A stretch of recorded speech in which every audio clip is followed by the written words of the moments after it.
أشرقت نفسي بنور من فؤادي حينما رددت يا رب العباد وانتشت روحي وصار الدمع يجري. الحمد لله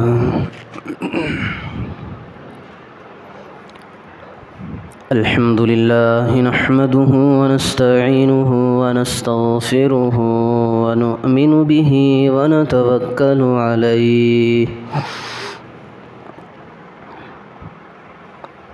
ونعوذ بالله من شرور أنفسنا ومن سيئات أعمالنا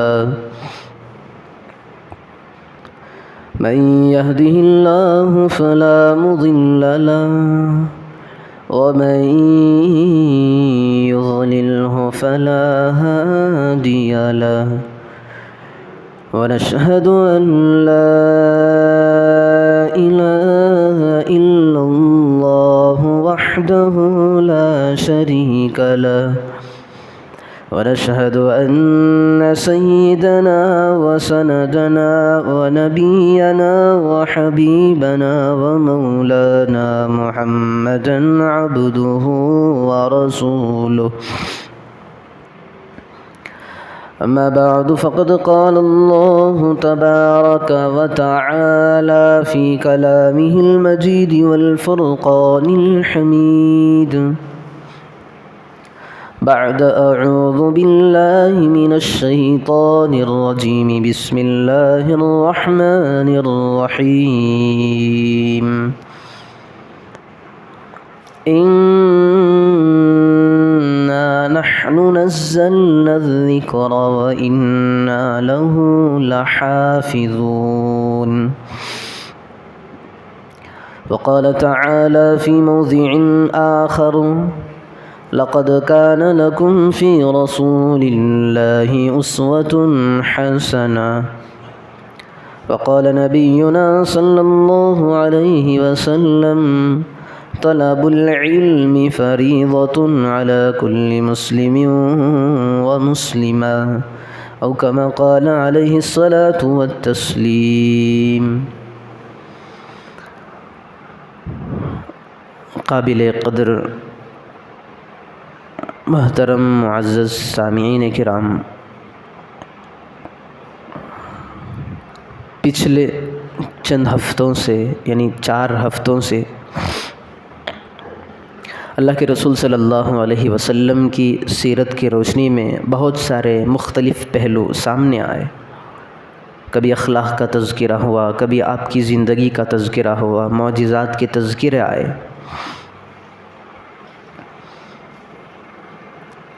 لیکن اللہ کے رسول صلی اللہ علیہ وسلم کا جو دنیا کے اندر اہم ترین مقصد تھا، اللہ کے رسول کا کہہ لیں یا تمام انبیاء کا مشن کہہ لیں، ایک ہی ہے کہ اللہ تبارک و تعالیٰ نے تمام کو بھیجا ہی اس لیے تھا کہ دنیا میں جا کر کے توحید کا ڈنکا بجا دیں.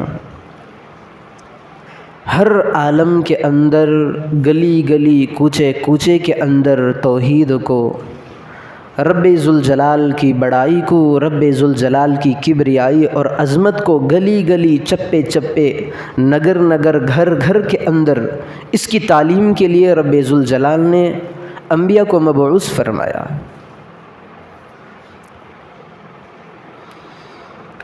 یہ سارا اسی لیے ہے، یعنی جو توحید ہے، یہ قرآن کریم ہے یا احادیث ہیں، یہ سب کچھ ایمان ہے. اگر بندہ قرآن پر عمل کر لے تو گویا کہ اس نے دنیا کی جتنی ساری چیزیں رسول لے کر کے آئے ہیں، ساری چیزوں پر عمل اس کا ہو رہا ہے.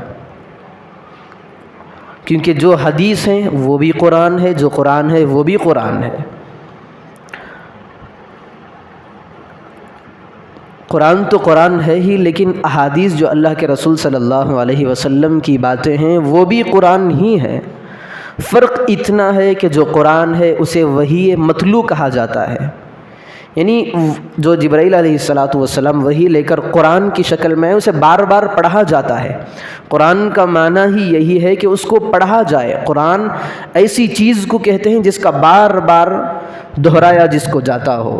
جس طرح ہم دیکھتے ہیں نمازوں کے اوقات میں 5 مرتبہ فرائض میں، پھر اس کے بعد الگ سے سنتیں ہیں، پھر نوافل ہیں۔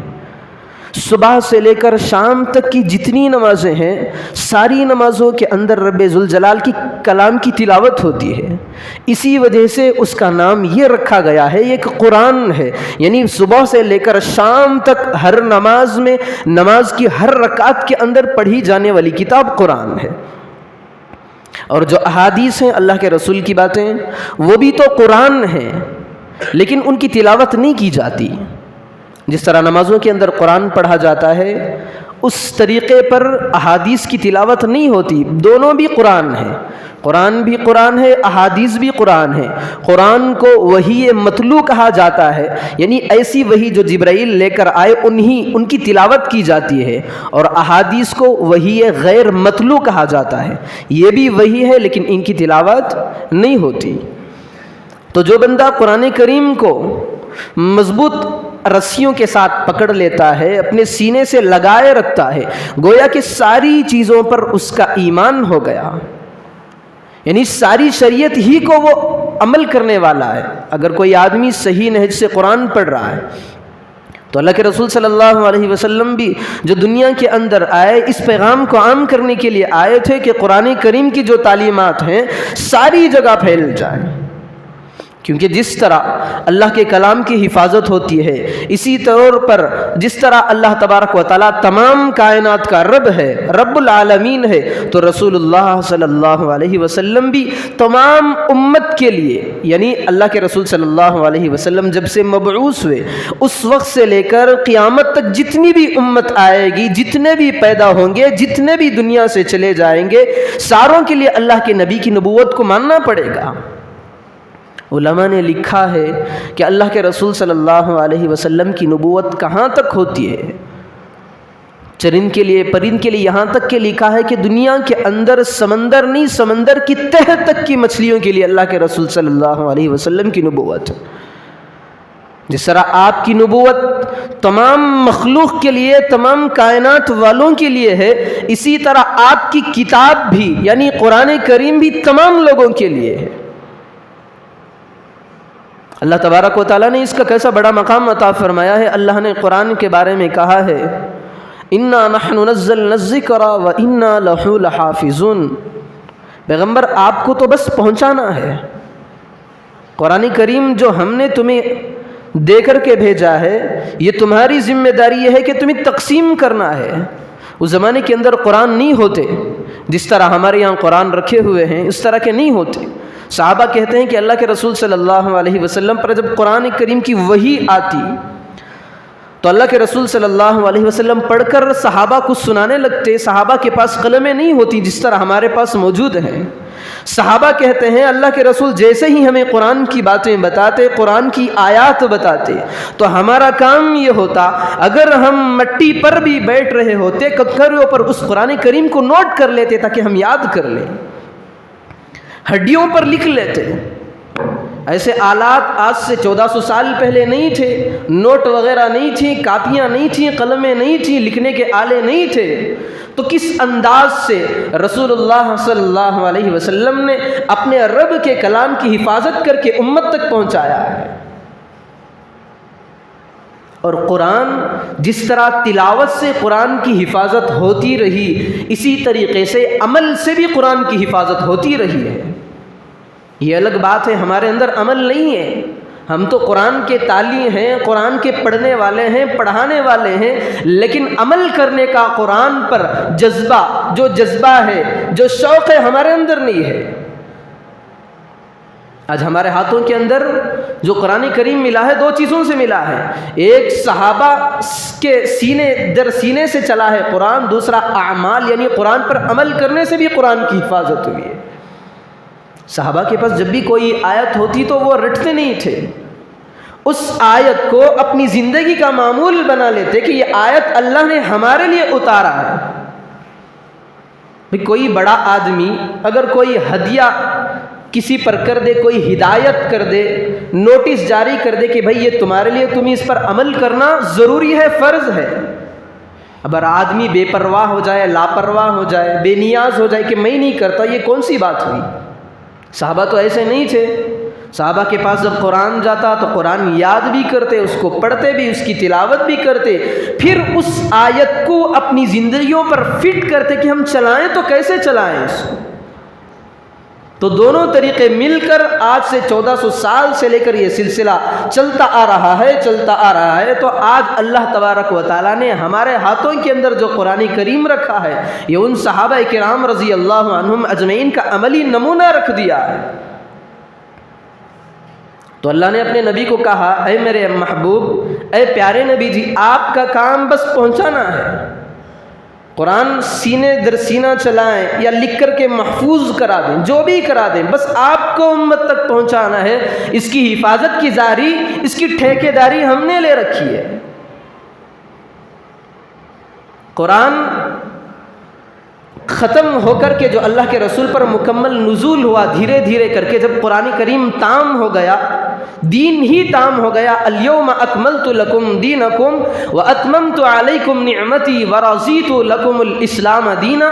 جب مکمل دین تام ہو گیا، اس کے بعد سے 1400 سال بیت گئے، صدیاں بیت گئی، لیکن جوں کا تو قرآن کریم میرے اور آپ کے آقا پر جس انداز سے نازل ہوا تھا، 1400 سال گزرنے کے بعد بھی نازل ہے. وجہ اس کی، دنیا کی کوئی کتاب محفوظ نہیں ہے. تورات کو اٹھا کر دیکھ لیں، انجیل دیکھ لیں، زبور دیکھ لیں، دنیا کی کوئی کتاب بھی ایسی نہیں ہے جس کے اندر ترمیم نہ کر دی گئی ہو، جسے چینج نہ کیا گیا ہو. حضرت موسیٰ علیہ السلام کی کتاب جو تورات تھی، یہودیوں نے اس کا بیڑا غرق کر دیا. انجیل جو کتاب تھی، نصارہ اس کا بیڑا غرق کر دیے. حضرت داؤد علیہ السلام پر جو کتاب تھی، ان کی قوم والوں نے اس کا بیڑا غرق کر دیا. رہی بات جو قرآن کریم کی ہے، اس کا زبر، زیر، پیش، مد، غنہ، تشدید جو کچھ بھی ہے، 1400 سال بعد گزر گئے، آج تک وہ یوں ہی باقی ہے جس طرح رسول اللہ صلی اللہ علیہ وسلم پر نازل ہوا تھا. اب فرق کیا ہے، وجہ کیا ہے؟ اس طرح سے حفاظت کا ذریعہ یوں اللہ نے چلاتا آ رہا ہے. اس کی وجہ قرآن میں خود اللہ تبارک و تعالیٰ بیان فرما رہا ہے، اِنَّا نَحْنُ نَزَّلْنَا الذِّكْرَ وَإِنَّا لَهُ لَحَافِظُونَ. میرے محبوب آپ پہنچائیے، بس آپ کی ذمہ داری خط. یاد رکھنا، اس کے زبر زیر کی حفاظت کرنا اس کا مالک خود حفاظت کر لے گا. تو اللہ حفاظت کرا رہا ہے. جب اللہ تبارک و تعالیٰ نے اپنے گھر کی حفاظت چھوٹے سے چڑیوں جیسے پرندوں سے کروائی، اتنا بڑا کعبۃ اللہ ڈھانے کے لیے جب بادشاہ آ گیا تو اللہ تبارک و تعالیٰ نے ابابیل کا استعمال کیا اپنے گھر کی حفاظت کے لیے. یہاں پر تو قیامت تک کے لیے کتاب ہے، اس کی حفاظت اللہ پاک کیوں نہیں کرے گا؟ لیکن اللہ تبارک و تعالیٰ نے ذریعہ ہم ہی لوگوں کو بنایا ہے. اس سے ہمیں لاپرواہ نہیں ہونا چاہیے کہ اللہ نے خود حفاظت کا ذریعہ لے رکھا ہے، ذمہ لے رکھا ہے، ہم کچھ نہیں کریں گے، ہم ہاتھ دھرے بیٹھ جائیں گے. یہ تو بات غلط ہوئی. حفاظت کا ذریعہ اللہ نے لے رکھا ہے، ذمہ لے رکھا ہے، لیکن حفاظت تو ہم ہی کو کرنی پڑے گی. ہم ہی کریں کس انداز سے؟ اس کی تلاوت ہم ہی کرنی پڑے گی، اسے اپنی زندگی کا معمول بنانا ہوگا. قرآن کریم میں بھی جو اللہ تبارک و تعالیٰ نے حفاظت کا ذمہ لے رکھا ہے، اس کے اندر ایک بات کہا ہے، اِنَّا نَحْنُ نَزَّلْنَا الذِّكْرَ. قرآن کریم سب سے بہترین ذکر ہے جس کی حفاظت 1400 سال سے لگ بھگ ہوتی چلی آ رہی ہے. اب جو مجھے مین بات جو وہ بتانی ہے وہ یہ کہ جو حفاظت اللہ تبارک و تعالیٰ نے ذمے میں لے رکھا ہے، اس کا ذریعہ ہم ہی بنایا ہے. ہم اس کتاب کی حفاظت کریں تو کیسے کریں؟ چونکہ آج جو دشمنوں کا جھنڈ ہے، یہ قرآن کریم کی تعلیمات کو لوگوں کے دلوں سے ہٹانے کی انتہائی انتھک محنتوں میں لگا ہے. ابھی گزشتہ کل شہر کے مرکز کے اندر علماء کا جوڑ تھا، مکاتب کے جوڑ کے تعلق سے عنوان رکھا گیا تھا. کچھ بہت ساری باتیں آئیں تو اس کے اندر بہت ساری باتیں سننے کو ملی ہیں. آج کی جو نئے دور کی جدید ایجوکیشن ہے، نئی تعلیمی پالیسی ہے، اس کے اندر بچوں کے ایمان کو کیسے کمزور کیا جا رہا ہے۔ اب بچہ اسکول جا رہا ہے، باپ خوش فہمی میں ہے میرا بیٹا ڈاکٹر بنے گا، انجینئر بنے گا، فلاں عہدے پر فائز ہو جائے گا، لیکن اس کو یہ پتہ نہیں چل رہا کہ جس طرح ایک ایک دن اس کا اسکول کے اندر اس کے بچے کے قدم بڑھ رہے ہیں، اس کا دھیرے دھیرے ایمان بھی کم ہوتا جا رہا ہے۔ ہم اب بچوں کے ایمان کو بنائیں، کیسے بنائیں؟ ایک تو ہم ہیں جو بڑی عمر والے ہیں، وہ تو سمجھ سکتے ہیں کہ جو تعلیم ہے خطرناک اب نئی بنی ہے اسکولوں کے اندر، وہ خطرناک ہے، ان کا ایمان تو محفوظ ہے، لیکن چھوٹے سے معصوم بچے جنہیں چاکلیٹ دے کر اپنے قریب کیا جا سکتا ہے، ان کے ایمان کو ہم کیسے بنائیں؟ چند سال رہیں گے، ہم بھی دنیا کے اندر سے چلے جائیں گے، ہماری نسلیں آنے والی ہیں، اولاد کی اولاد بھی پلنے والی ہیں، قیامت تک لے کر کے یہ کام کو کھڑا ہونا ہے، ایمان کی حفاظت کرنی ہے، تو کیسے کریں؟ اللہ کے رسول صلی اللہ علیہ وسلم کو مختصر سی زندگی دے کر بھیجی گئی تھی۔ کل اللہ کے رسول صلی اللہ علیہ وسلم کی جو زندگی ہے 63 سال کی عمر تھی اللہ کے رسول صلی اللہ علیہ وسلم کی، اس میں سے اللہ کے رسول کے 23 سالہ صرف نبوت والے تھے، جو نبوت کے اللہ کے رسول کے سال تھے، 23 سالہ نبوت والے سال میں اللہ کے رسول صلی اللہ علیہ وسلم نے اتنا کام کیا، مختصر وقت کے اندر ایسی ایمان کی بنیاد ڈالی کہ قیامت تک ایمان کو روکنے والا کوئی پیدا نہیں ہوگا۔ ہاں، روکنے کے لیے جھنڈ آئیں گے، دشمنان اسلام سامنے آ کر کے کھڑے ہو جائیں گے، لیکن اللہ تبارک و تعالی ایمان کی، قرآن کی جس طرح حفاظت لے رکھا ہے، اللہ نے ایمان کو بچائے گا۔ اللہ کہہ رہا ہے وَإِن تَتَوَلَّوْا يَسْتَبْدِلْ قَوْمًا غَيْرَكُمْ ثُمَّ لَا يَكُونُوا أَمْثَالَكُمْ۔ اگر بندے کے اندر ایمان کا چسکا نہیں ہوگا، ایمان سے دور ہوگا، اسلام سے دور ہوگا، اسلامی تعلیمات کو چھوڑ بیٹھے گا، تو میں بے نیاز ہوں، اللہ سمد ہو، مجھے اس بندے کی کوئی پرواہ نہیں، مجھے اس بندے کی ایمان کی حفاظت کی ذمہ داری میرے ذمہ نہیں ہے، میں دوسری قوم کو لے کر آنے والا ہوں، انہی ایمان کی دولت سے نوازوں گا اور وہ میرے احکام پر عمل کرنا شروع کر دے گی۔ تو اللہ اتنا بڑا بے نیاز ہے، قرآن کے اندر ٹٹولیں، اللہ سے پوچھے اللہ تو کتنا بڑا بے نیاز ہے۔ خود اللہ کہتا ہے لَلَبِثَ فِي بَطْنِهِ إِلَى يَوْمِ يُبْعَثُونَ۔ حضرت یونس علیہ السلام کا جہاں تذکرہ ہے تو اللہ تبارک و تعالیٰ کہہ رہا ہے میں اتنا بے نیاز ہوں، میں اتنا بے نیاز ہوں، انبیاء بھی ساری زندگی پر عبادت کر کے میرے سامنے لا لیں، اگر میں ہٹا دوں تو کوئی مجھے پوچھنے والا نہیں ہے، انہیں بھی ہٹا دوں، اتنا بڑا بے نیاز ہوں۔ خود قرآن کہہ رہا ہے لَلَبِثَ فِي بَطْنِهِ إِلَى يَوْمِ يُبْعَثُونَ۔ جو یونس سے، حضرت یونس علیہ السلام سے جو کوتاہی ہوئی تھی، جو قصور ہوا تھا، اللہ کہہ رہا ہے اس قصور کی وجہ سے اللہ تبارک و تعالیٰ نے انہی مچھلی کے پیٹ کے اندر داخل کر دیا۔ اب آگے اللہ کہہ رہا ہے اگر میرا بندہ، میرا مقرب، میرا چہیتا، میرا محبوب یونس اگر مچھلی کے اندر جا کر بھی اگر توبہ و استغفار نہ کرتا، لا الہ الا انت سبحانک انی کنت من الظالمین، اپنے قصور کا اقرار نہ کرتا، تو میں قیامت تک یونس کو پیٹ ہی کے اندر رکھ دیتا۔ اللہ اتنا بڑا بے نیاز ہے۔ یونس علیہ السلام کو تو چھوڑ دیں، ہمارے آقا کو اٹھائیں۔ اللہ کہہ رہا ہے ضعف الحیات و ضعف الممات ثم لا تجد لك علینا نصیرا۔ محبوب میں آپ کو بھی سزا دے سکتا ہوں اگر آپ بھی ولو بالفرض، چونکہ جو پیغام نبی کو ملتا ہے وہ نبی کے تھرو سے امت کو پیغام ہے، نبی کے لیے نہیں ہوتا۔ دوسری جگہ کہہ رہا ہے لئن اشرکت لیحبطن عملک ولتکونن من الخاسرین۔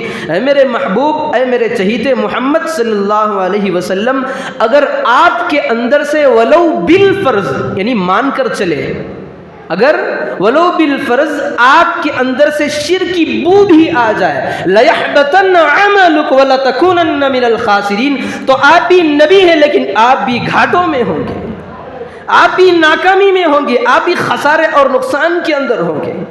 اللہ تبارک و تعالیٰ اتنا بڑا بے نیاز ہے تو اسے ہمارے ایمان کی ضرورت تھوڑی ہے، جبکہ نبیوں کے بارے میں یوں کہہ رہا ہے لَلَبِثَ فِي بَطْنِهِ إِلَى يَوْمِ يُبْعَثُونَ۔ تو ایمان کا چسکا ہمارے اندر ہونی چاہیے، اور موت تک ایمان کی حفاظت کے جو ذرائع ہیں ان پر ہمیں چلنا چاہیے، اس کے لیے محنتیں کرنی پڑے گی، ایمان کو بنانے کے لیے محنت درکار ہوتی ہے، اور محنت اس طرح جو اللہ کے رسول صلی اللہ علیہ وسلم نے کی ہے۔ تو میں بتا رہا تھا کہ مختصر اللہ کے نبی کی زندگی تھی، 23 سالہ نبوت والی زندگی میں اللہ تبارک و تعالیٰ نے کتنا بڑا ایمان کی حفاظت کے لیے قدم اٹھایا کہ قیامت تک ایمان کی حفاظت کے ذرائع اللہ نے پیدا کر دیے۔ مسلکن شافی علامہ جلال الدین سیوطی رحمۃ اللہ علیہ، یہ شافی المسلک ہیں، بہت بڑے محقق ہیں، مدقق ہیں۔ ان کے مکاشفات بہت سارے ہیں، یعنی مکاشفات کہتے ہیں کہ دل کے اندر اگر خیال پیدا ہو جائے تو اللہ کی طرف سے باتیں آتی ہیں۔ تو ان کے مکاشفات میں سے ایک مکاشفہ یہ ہے کہ وہ کہتے ہیں کہ مجھے دن بھر میں یہ خیال میرے دل سے ٹکراتا رہا، یہ اشکال میرے دل کے دروازے پر بار بار دستک دیتا رہا، خیال آتا رہا، لیکن جواب میری سمجھ میں نہیں آیا۔ سوال کیا تھا؟ امام جلال الدین سیوطی رحمۃ اللہ علیہ فرماتے ہیں، میں اٹھتا بیٹھتا سوتا، میرے دماغ پر، میرے دل و دماغ کے اندر یہی بات گردش کرتی رہتی کہ اللہ تو نے انبیاء تو بہت سارے بھیجے، لیکن تیرے محبوب کو تو نے بنایا، محمد صلی اللہ علیہ وسلم کو اپنا چہیتا بنایا، اور وہ نبی بھی کیسا تو نے بنایا؟ نبی بنایا قیامت تک کے لیے بنایا۔ ان کی عمر تو نے کیا دی؟ 63 سال کی عمر، اور ان کی مدت قیامت تک کے لیے نبی بنا کر کے بھیجا ہے۔ امام سیوطی رحمۃ اللہ علیہ بار بار یہی بات سوچتے رہے کہ اے اللہ تو نے اس سے پہلے کہ انبیاء کے اندر تسلسل انبیاء کا سلسلہ جاری رکھا، کسی کی عمر 500 سال، کسی کی عمر 950 سال، کسی کی عمر 1000 سال تک کی تو نے دی ہے، لیکن انہیں قیامت تک کے لیے نبی نہیں بنایا۔ اتنی بڑی عمروں والے انبیاء، لیکن تھوڑے سے مدت کے لیے وہ نبی بنا کر کے بھیجے گئے، لیکن تو نے محمد کو دنیا کے اندر بھیجا، 63 سال کی عمر تھی، صرف اتنی عمر والے نبی کو قیامت تک کے لیے بھیجا۔ تو یہ سوال علامہ سیوطی رحمۃ اللہ علیہ کے دل و دماغ میں بار بار اثر کرتا رہا، اسی حزن و ملال میں، اسی کیفیت میں رہتے ایک مرتبہ خود علامہ جلال الدین سیوطی رحمۃ اللہ علیہ بیان فرماتے ہیں کہ ایک مرتبہ میں رات میں سویا تھا، میرے دل پر جھٹکا لگا، میں بیدار ہوا، اچانک میں ضروریات وغیرہ سے فارغ ہو کر چند رکعتیں نماز پڑھی۔ نماز کے بعد خود کہتے ہیں ان اللہ تبارک و تعالی الہم علی قلبی، اللہ تبارک و تعالی نے اس سوال کا، اس اشکال کا جواب میرے دل پر ڈال دیا۔ خود علامہ سیوطی رحمۃ اللہ علیہ کہتے ہیں کہ میں یہ سوچتا رہا کہ انبیاء کا تسلسل بھی جاری ہے ماقبل کے اندر، لیکن انبیاء کم وقت کے لیے آئے تھے، گلی گلی میں انبیاء تھے، محلے محلے میں انبیاء تھے، اتنے ہزاروں کے انبیاء، لیکن قیامت تک کسی کو رہنا نہیں ہے۔ میرے اور آپ کے آقا کو 63 سال کی زندگی مختصر دی تھی، لیکن قیامت تک کے لیے نبوت ہے۔ تو امام سیوطی رحمۃ اللہ علیہ کو یہ جواب اللہ نے القاء کر دیا، دل میں ان کے بات ڈال دی۔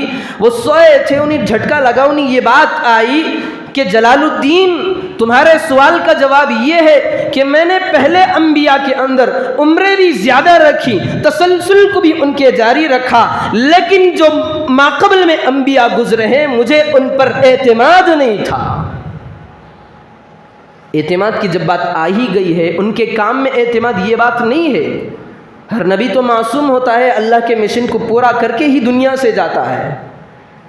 اعتماد یہ تھا کہ انبیاء، اعتماد نہیں تھا مطلب یہ کہ انبیاء آتے گئے، ان کی قوم ایسا پختہ کوئی لے کر کے اٹھ کر کھڑے ہونے والا نائب نہیں تھا ان کی قوم کے اندر۔ انبیاء آتے دنیا سے جاتے گئے، میں بھیجتا رہا، دنیا سے جاتے رہے، لیکن اس قوم پر، اس قوم کے انبیاء کی قوم پر مجھے اعتماد نہیں رہا۔ لیکن میں نے محبوب سے یہ کہا ہے، اے میرے محبوب تم کام مختصر وقت کے اندر ایسا کر دینا کہ تم دنیا سے چلا جاؤ، تمہاری امت کام کو لے کر کے اٹھ کر کھڑی ہو جائے۔ آج ہم دیکھ رہے ہیں ساری قومیں جو پچھلے انبیاء کی تھیں، دین بدل گیا، شریعت بدل گئی، کتابیں بدل گئی، صرف ایک امت ایسی ہے مسلمانوں کی، قرآن بھی وہی ہے، شریعت بھی وہی ہے، نبی بھی وہی ہے۔ محنت کیسے کی؟ اللہ کے رسول صلی اللہ علیہ وسلم نے ایمان پر جو محنت کیسے کی؟ حضرت ابو بکر صدیق رضی اللہ عنہ ایمان میں لائے، داخل ہوئے، پوچھا اللہ کے رسول میں نے کمپنی جوائن کر لی ہے، میں نے اسلام قبول کر لیا ہے، اب میرا کاروبار کیا ہے؟ تو اللہ کے رسول صلی اللہ علیہ وسلم نے فرمایا ابو بکر جو میرا مشغلہ ہے وہی تمہارا مشغلہ ہوگا۔ پھر سارا دن محنت کر کے عشرہ مبشرہ میں جن صحابہ کا نام آتا ہے ان صحابہ کو حضرت ابو بکر نے ایمان کی دولت سے مالا مال کر دیا، یعنی اتنی محنت ان پر کی کہ اللہ تبارک و تعالیٰ نے ان لوگوں کو ایمان کی دولت سے نواز دیا۔ ایسی محنت، مختصر سی زندگی، 23 سال کی زندگی میں اتنا محنت کی کہ قیامت تک اگر کوئی قرآن کے خلاف آدمی اٹھ کر کھڑے گا تو بچہ اٹھ کر کہے گا کہ یہ قرآن کے اندر تحریف ہے۔ اللہ کے رسول صلی اللہ علیہ وسلم جس دن اللہ کے رسول کا انتقال کا وقت تھا، اللہ کے رسول دنیا سے جانے والے تھے، پیر کا دن تھا، تو اللہ کے رسول صلی اللہ علیہ وسلم کے اندر طاقت اتنی نہیں تھی کہ مسجد نماز کے لیے جائیں، افاقہ ہوتا تو سہارے سے چل جاتے ورنہ گھر کے اندر نماز پڑھ لیتے کیونکہ جسم ساتھ نہیں دے رہا تھا۔ تو آخری دن اللہ کے رسول صلی اللہ علیہ وسلم کا تھا، پیر کا دن تھا، فجر کی نماز اللہ کے رسول نے گھر میں پڑھ لی۔ پڑھنے کے بعد اپنی جو کھڑکی ہے جہاں سے مسجد نبوی کا نظارہ اندر سے نظر آتا ہے اس کو ہٹایا، پردے کو ہٹانے کے بعد دیکھا کہ صحابہ کی جماعت ابھی نماز کے لیے کھڑ رہی۔ اللہ کے رسول صلی اللہ علیہ وسلم دیکھنے کے بعد مسکرائے، چونکہ نبی کا ہر فعل شریعت ہے، نبی کا اٹھنا شریعت، بیٹھنا شریعت، نبی کا مسکرانا بھی شریعت ہے۔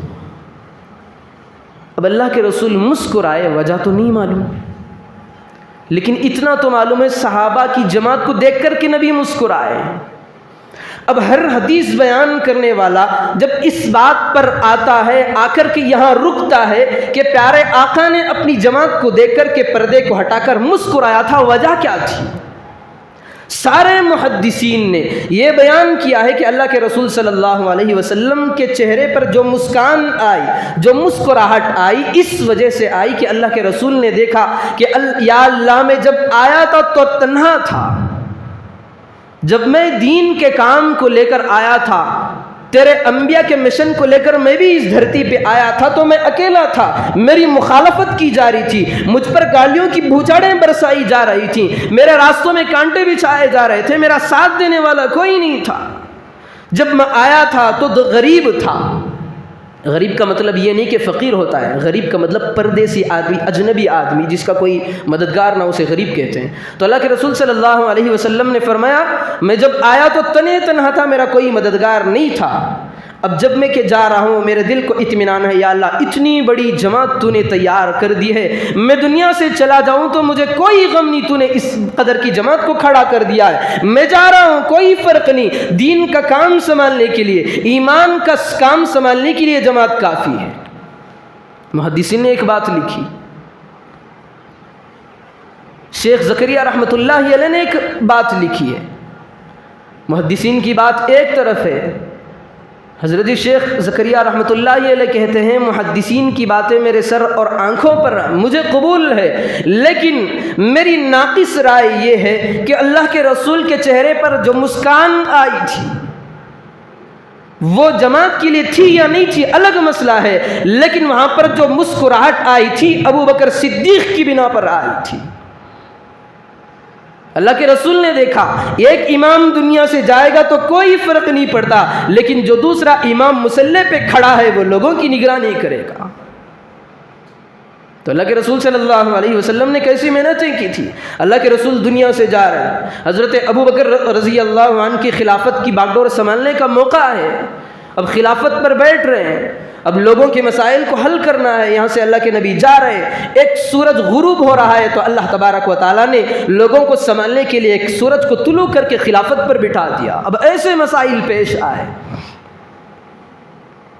جب اللہ کے رسول دنیا سے گئے، یہاں پر اللہ کے رسول کے خلیفہ، اللہ کے رسول کے خسر حضرت ابو بکر صدیق رضی اللہ عنہ باغڈور سنبھالنے لگے حکومت کی، تو دیکھا کہ نئے نئے فتنے رونما ہیں، ایک فتنہ یہ اٹھ کھڑا ہوا کہ اللہ کے رسول کو جو ہم زکوٰۃ دے رہے تھے ہم مطلقاً زکوٰۃ نہیں دیں گے، اور ایک ٹیم اٹھ کر کھڑی ہو جائے گی کہ ہم زکوٰۃ تو دیں گے، اپنے طور پر دیں گے، بیت المال میں جمع نہیں کریں گے۔ ارتداد کی ہوائیں بھی پھیلنا شروع ہو گئیں، اور اللہ کے رسول صلی اللہ علیہ وسلم انتقال سے پہلے حضرت اسامہ رضی اللہ عنہ کو ایک نمائندہ بنا کر ان کی کارکردگی میں ایک ٹیم بنائی تھی کہ فلاں جگہ تمہیں جانا ہے۔ اب اللہ کے رسول کا صلی اللہ علیہ وسلم کا وصال ہو گیا، دنیا سے چلے گئے، اب وہ ٹیم تیار ہے جانے کے لیے۔ صحابہ کی رائے آ رہی ہیں، امیر المومنین آپ نہ بھیجیں، نہیں اگر یہ بھی بھیجیں تو ایمان والے ختم ہو جائیں گے۔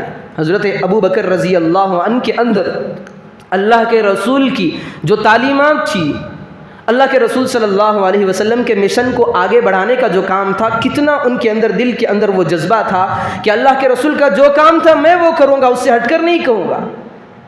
تو ایک ٹیم یہاں پر کھڑی ہے حضرت اسامہ کے ساتھ جانے کے لیے۔ صحابہ آ کر کے کہہ رہے ہیں ابو بکر نہ بھیجیں، اگر بھیجیں تو بچے کچھ ایمان والے وہ بھی ختم ہو جائیں گے۔ حضرت ابو بکر رضی اللہ عنہ اٹھ کر کے کھڑے ہو گئے، کہا اب بات ہوگی تو میری ہوگی، بات ہوگی تو رسول اللہ صلی اللہ علیہ وسلم کی ہوگی۔ میرے آقا نے وفات سے قبل اس ٹیم کو تیار کیا ہے، اب یہ جائے گی تو ضرور جائے گی، میں اسے نہیں روکوں گا، چاہے ابو بکر کی لاش بکھر کر کے ٹکڑے ہو کر گر پڑے، یہ جماعت جانی ہی ہے۔ پھر آگے یہ جملہ بھی کہا حضرت ابو بکر نے، میری لاش گر جائے تو گر جائے، اگر ازواج مطہرات کی لاشیں بھی گر جائے، پرندے نوچ نوچ کر کے ان کی لاشوں کو بھی کھا لیں، تب بھی میں اس ٹیم کو نہیں روکوں گا جس ٹیم کو اللہ کے رسول نے کھڑا کر دیا، اب یہ جائے گی۔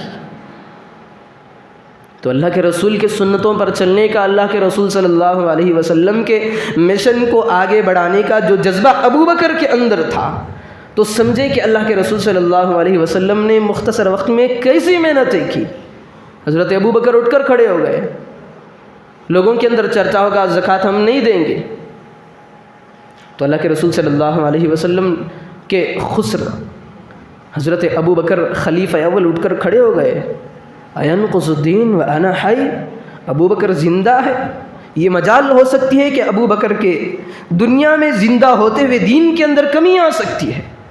ایک مرتبہ کسی مسئلے پر حضرت عمر رضی اللہ عنہ آ گئے، آ کر کے حضرت ابو بکر کے پاس کہا مسئلہ ایسا نہ کریں ورنہ کام ٹیڑھا ہو جائے گا۔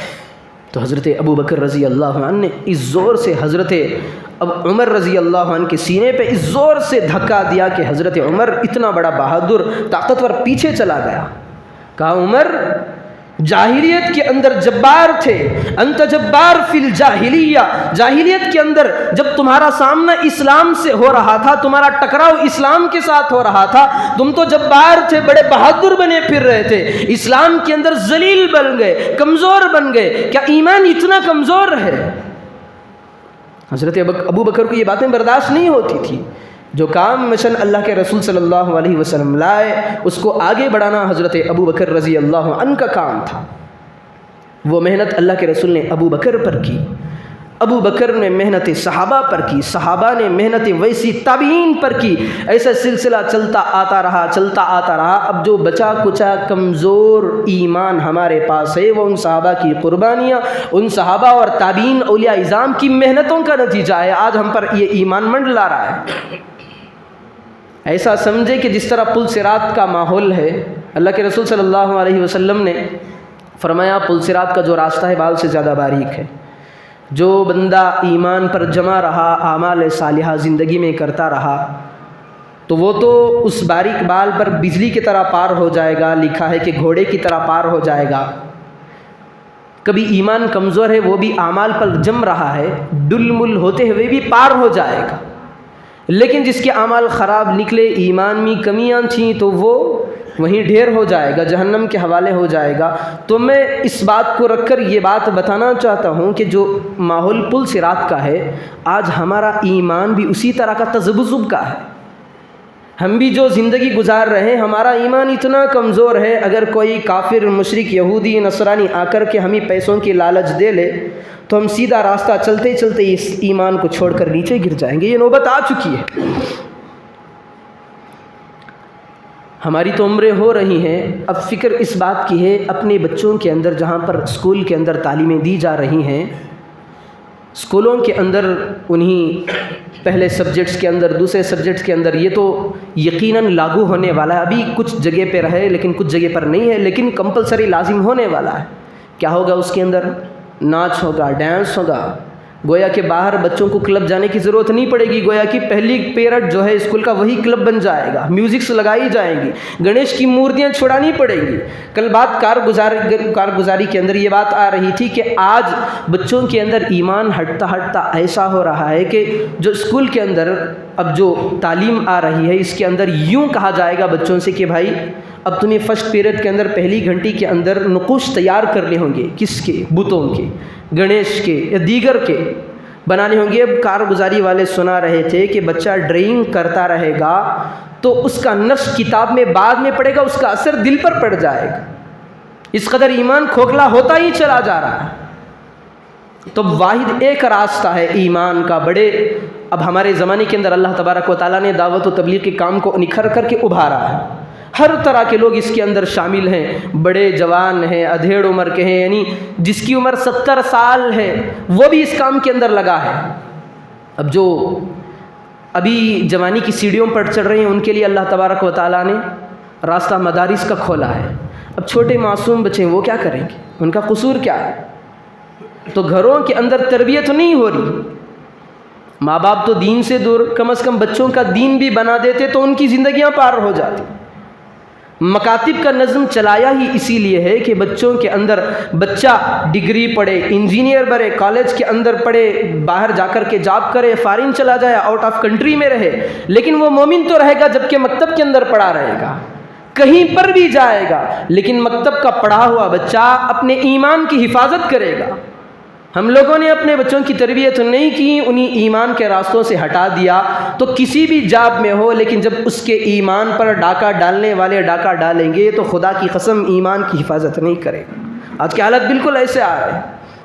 تو اللہ کے رسول صلی اللہ علیہ وسلم نے جس مشن کو لے کر کے دنیا میں آئے تھے، محنتیں لگائی ہیں، اور یہاں پر ایک بات بتاؤں، اللہ کے رسول صلی اللہ علیہ وسلم کا مشن کیا تھا؟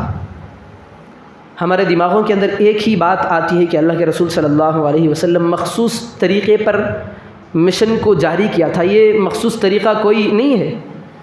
آج دیکھیں دین پھیلنے کے بہت سارے ذرائع ہیں، بہت سارے ذرائع۔ ایک تو مدارس ہیں جن کے اندر تعلیم دی جا رہی ہے، بچوں کے نہج کو صحیح ڈھنگ سے ان کے علم کے سینے کے اندر علم ڈال کر کے انہیں صحیح نہج پر لانے کی کوششیں کی جا رہی ہیں۔ ایک مدارس ہیں، پھر مراکز ہیں، خانقاہیں بھی چل رہی ہیں، دعوت و تبلیغ کا کام بھی چل رہا ہے، اور مکاتب و مدارس کا کام بھی چل رہا ہے۔